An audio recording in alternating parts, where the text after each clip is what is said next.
Well, let's continue.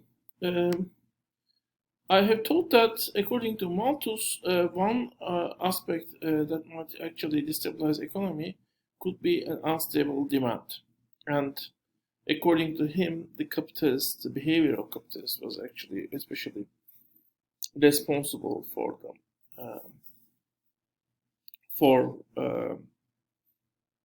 this potential the unstable demand. And well, among the two classes that were there, he argued it's better idea to give the money, more money, increase the income level of the landlords. Maybe also, for example, banning foreign foreign corn to be imported into England. And as a result, with this extra money, these landlords will have higher, create a more stable demand, basically. Of course, this will at the same time squeeze the profit of the capitalists, but on the other hand, it will also create a more stable demand. Um, well, as I said before, I mean, why you should give the money to the landlords and why not to the workers is not that successful, in my opinion, explained by Malthus. The only reason could be actually giving more money to the workers will just make them increase their population and won't increase their living standard. While in case of landlords, actually, it will at the very least allow the arts and science develop because the landlords, aristocrats are patronizing art and the sciences, basically. Um, well,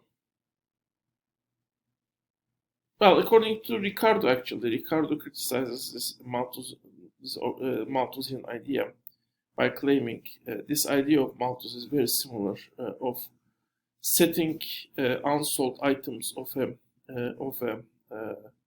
capitalist on the fire. Because in the end, I mean, if you think collectively, well, when the capitalists are not able to get demand for part of their stuff, well, they when you give extra income to the landlords to buy that stuff, it is as if you give this unsold stuff directly to the landlords without any uh,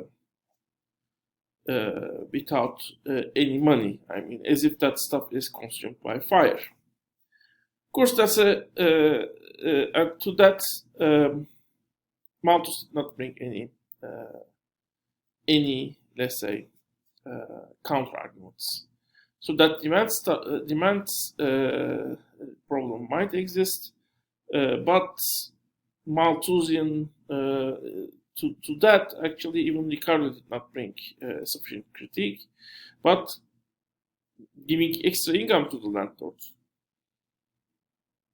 might not be an appropriate solution because how this will exactly benefit the economic system was not clear to the Ricardo, and to some extent, actually, even Malthus could not successfully explain this. Actually, there is an explanation to that in future. Especially Keynes has brought that explanation.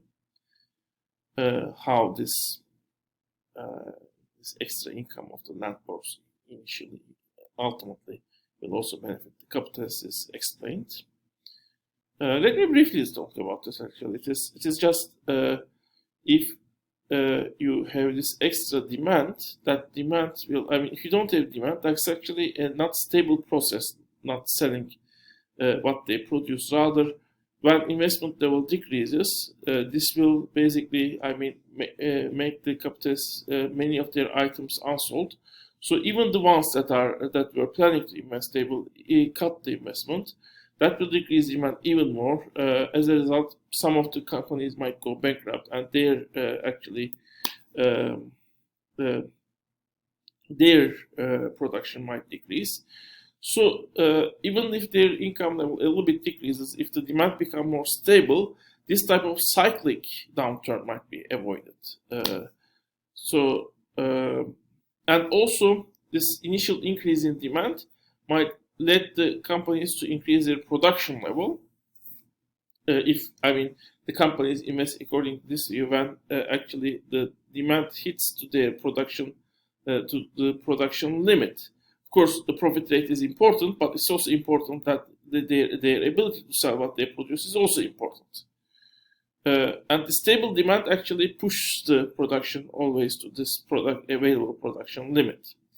And even if the rate of return they got from it is less, this push to the production, increase the production to its limits is still important, especially according to Keynesian and actually also many Marxist economists.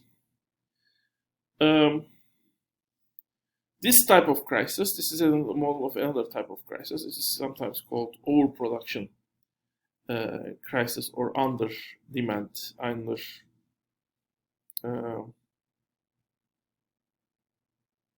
So overproduction crisis is actually the most famous name. In Marxian economics, actually, it has a different name. I will talk on that name. But here we can stop. We have seen the growth and different aspects that are necessary for growth and that promote. Smith and Ricardo pretty much have focused on the the factors that promote the growth. But Malthus has mentioned the factor which, according to him, is necessary to have continuous growth. He kind of foreseen is a kind of crisis capitalist system itself can create and maybe was creating also in a more primitive ways. Okay, now we can focus on we can start looking to the philosophical foundations of the Marxian economics. The philosophy of Marx, the philosophical school Marx and his fellow friend Engels has created, you could say fellow scientist or fellow ideologue or fellow philosopher. Engels has also these three functions itself, and he is a very much companion of Marx in all of the research he made. Their philosophy is called dialectic materialism, which consists of two parts, dialectics and materialism. Materialism is a more general term, which in philosophy is part of the philosophical streams where basically philosophers are aiming to understand the beings, actually, or a better word would be existence, with which how can we define our existence? What are we exist? In what form we exist, or what makes us exist as being? All the matter, all the things we see around, living beings, conscious beings, or matter, basically. What is the thing that create them, actually? And what is behind their creation, behind their shape, behind their characteristics? Those questions are part of the questions that are asked on the philosophy within the philosophy of existence. Dialectics is actually is described more like a methodology actually, and that methodology, that process is um, according to philosophers actually, well, they are used to explain existence by two different branches, opposite branches of them. Philosophical schools or views or branches that are aiming to explain existence. Um, so that these two different branches that are explaining existence are idealism and materialism. Um, Idealism actually, I mean, it is used also in a different way. I mean, it is like, I mean, if a person is living for his or her ideas, I mean, and um, provision or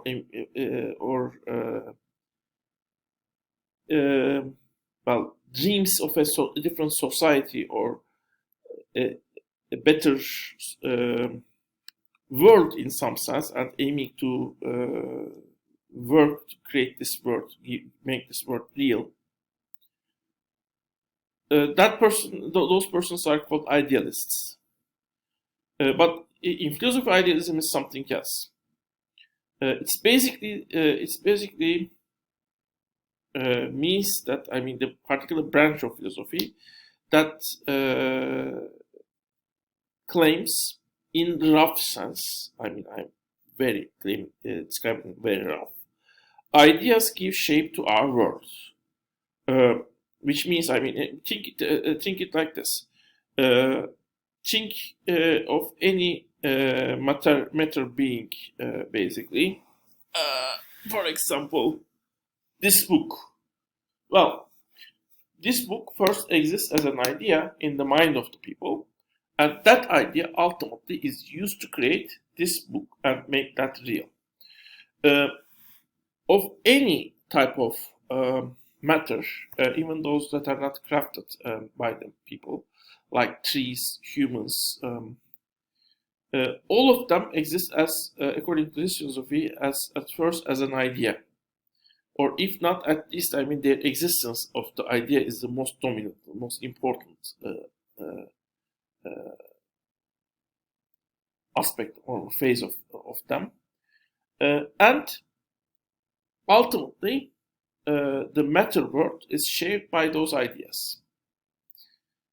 Uh, well, according to some idealists, there is a superior mind above individual people who are actually maybe shaping the world, the items that are not created by the humans like ourselves, basically.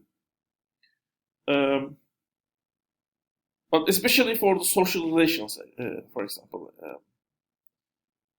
I might create an ideal social relation between, for example, student, teacher, instructor relation, and my actual relation is shaped by this idea.